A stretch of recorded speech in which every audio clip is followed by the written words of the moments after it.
अस्सलाम वालेकुम, welcome back to latest news देखने से पहले आपसे गुजारिश है चैनल को लाइक करें, सब्सक्राइब करें और बेल आइकॉन को क्लिक कर दें। नाज़रीन, आजकल पूरी दुनिया में रोज़गार का मसला चल रहा है। रोज़गार की तलाश अरब मुल्क जाने वाले पाकिस्तानियों की तादाद में होशरफा इजाफा होता जा रहा है।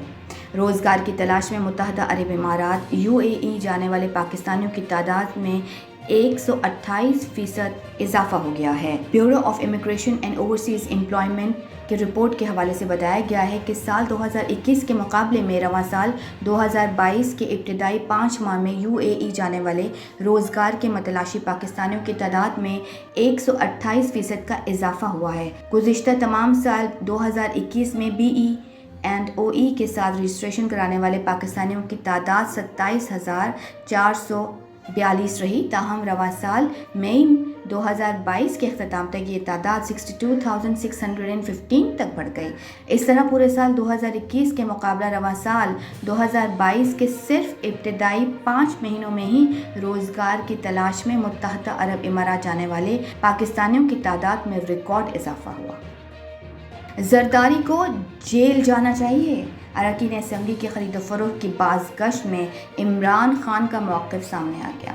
पाकिस्तान तहरीक इंसाफ के चेयरमैन इमरान खान ने कहा कि इनके MPs को ख़रीदने की कोशिश कर रहे हैं और इसके पीछे आसिफ अली जरदारी हैं। साबिक़ वज़ीर-ए-आज़म ने ट्वीट करते हुए कहा कि आज लाहौर में भी सिंध हाउस इस्लामाबाद वाली हॉर्स ट्रेडिंग की सूरत हाल दोबारा हो रही है।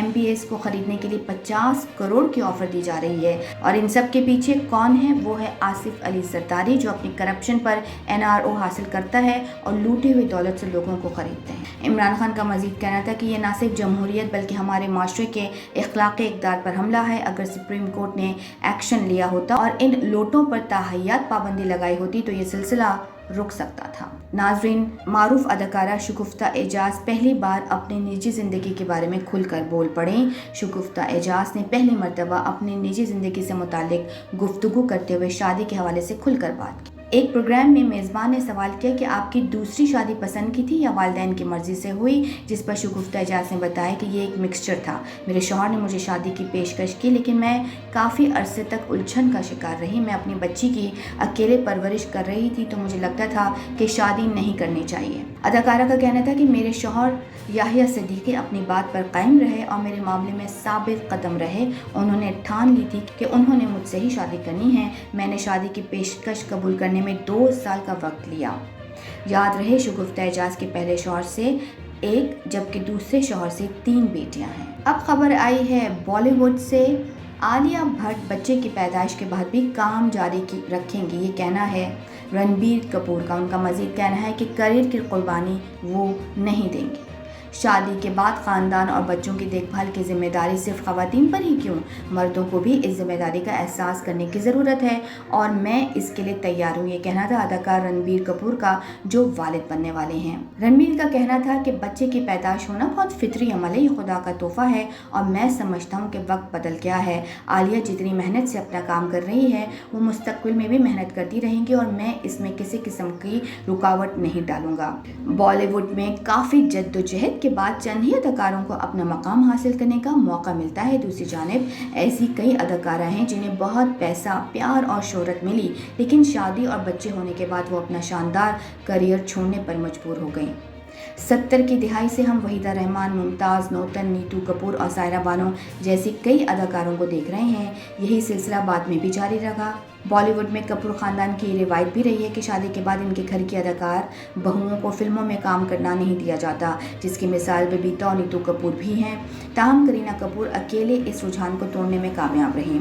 करीना कपूर की तरह इनके कज़न रणबीर कपूर भी नई सोच के साथ नया ट्रेंड सेट करने को तैयार हैं। ऐसे में अब वो एक नई तब्दीली की बात कर रहे हैं। अदाकार रणबीर कपूर का कहना था कि वो शादी के बाद ख़ानदान और बच्चों की देखभाल की जिम्मेदारी अदा करने के लिए तैयार हैं, क्योंकि इनके नज़दीक ये सिर्फ ख़वातीन की जिम्मेदारी तो नहीं। वो कहते हैं शादी और बच्चा पैदा होने के बाद मर्द तो फिल्मों में मुसलसल काम करते रहते हैं जबकि औरतें घर बैठ जाती हैं। रणबीर कपूर कहते हैं, मैं बहुत खुशकिस्मत हूँ कि आलिया भट्ट मेरी बीवी है। हम दोनों एक दूसरे का एहतराम करते हैं, एक दूसरे से बहुत प्यार करते हैं। आने वाले दिनों में हमारा मुस्तकबिल बहुत खूबसूरत है। मैं जानता हूँ आलिया बहुत मेहनती इंसान है, उन्होंने इतनी कम उम्र में इतना बड़ा मकाम हासिल किया। جیسا کہ ناظرین آپ کو پتہ ہے کہ عبداللہ شفیق کی گول ٹیسٹ میں ناقابل شکست سینچری کی بدولت پاکستان سری لنکا پر 4 وکٹوں سے فتح حاصل کر گیا۔ پاکستانی ٹیم کی جانب سے گول ٹیسٹ کا چوتھا دن مستحکم پوزیشن پر ختم کرنے کے باوجود شائقین کے ذہنوں میں ایک عجیب سی کشمکش موجود تھی کہ کیا اس پر نتیجہ 2009 کے گول ٹیسٹ جیسا تو نہیں ہوگا، جہاں پاکستانی ٹیم آخری 8 وکٹیں صرف 46 رنز پر گنوا کر 50 رن سے ٹیسٹ ہار جائیں گے، یا پھر پاکستانی ٹیم 2015 کے پالیکلے ٹیسٹ کی کارکردگی دہرانے میں کامیاب ہوگی، جہاں اس نے یونس خان اور شان مسعود کی سینچریوں کی بدولت 377 رنز کا ہدف آسانی سے عبور کر لیا تھا۔ بدھ کو پہلے سیشن میں گرنے والی 2 وکٹوں اور دوسرے سیشن کی ابتدائی میں مزید 1 وکٹ گرنے کی کپتان بابر اعظم کی بے چینی میں اضافہ ہو گیا، اور جیت جب صرف 11 رن کی دوری پر تھی تو بارش نے رنگ میں بھنگ ڈالنے کی کوشش کی، تاہم پاکستانی ٹیم ان تمام مشکلات پر قابو پا کر 342 رنز کا ہدف 6 وکٹوں کے نقصان پر عبور کر کے یہ ٹیسٹ 4 وکٹوں سے جیتنے میں کامیاب ہو گئی۔ بابر اعظم کی کپتانی میں پاکستانی ٹیم کی 12 ٹیسٹ میچوں میں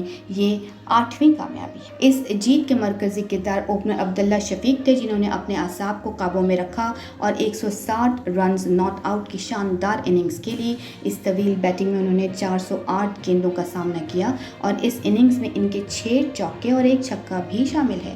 عبداللہ کی ثابت قدمی نے انہیں دنیا کے ان گنے چنے بیٹسمینوں کے صف میں لا کھڑا کیا ہے جنہوں کسی ٹیسٹ میچ کی چوتھے اننگز میں 400 سے زائد گیندیں کھیلی۔ ان سے قبل صرف 4 بیٹسمین انگلینڈ کے مائک اور ہربرٹ، بھارت کے سنیل گواسکر اور پاکستان کے بابر اعظم یہ اعزاز حاصل کر چکے ہیں۔ پاکستانی ٹیم نے چوتھے دن کھیل کا اختتام 222 رنز 3 کھلاڑی آؤٹ پر کیا تو اسے جیتنے کے لیے مزید 120 رنز درکار تھے۔ سب سے اہم بات یہ ہے کہ میزبان ٹیم چوتھے دن کھیل ختم ہونے سے پہلے بابر اعظم کی قیمتی وکٹ حاصل کرنے میں کامیاب رہی۔ سری لنکا کو آخری دن لیفٹ آرم اسپنر پراوت جے سوریا نے بڑی امیدیں تھیں کہ وہ اس گول کے میدان میں آسٹریلیا کے خلاف دوسرے ٹیسٹ جیسے بالنگ کر کے پانسا پلٹ دے کے انہوں نے اپنے طور پر کوشش کی، تاہم دوسرے اینڈ سے انہیں جس مدد کی ضرورت تھی وہ نہ مل سکی۔ پاکستان کے صوبہ پنجاب میں 17 جولائی کو ہونے والے ضمنی انتخابات میں پاکستان تحریک انصاف نے 20 میں سے 15 سیٹوں پر کامیابی حاصل کی، جبکہ مسلم لیگ نون صرف 4 نشستوں پر جیت سکی۔ مسلم لیگ نون کے لیے ان ضمنی انتخابات میں شکست صرف ان 15 حلقوں تک محدود نہیں ہے، بلکہ اس کا اثر حمزہ شہباز کی پنجاب حکومت اور شہباز شریف کی وفاقی حکومت پر بھی پڑ سکتا ہے۔ بہت سے تجزیہ کاروں اور ماہرین کے اندازوں کے برعکس تحریک انصاف کی کامیابی نے سیاسی اور مقتدر حلقوں کو چکرا کر رکھ دیا ہے، لیکن یہاں یہ بھی سوال پیدا ہوتا ہے کہ پی ٹی آئی نے اتنی بڑی کامیابی کیسے حاصل کر لی اور اس کے لیے اس جماعت کا لائحہ عمل کیا رہا۔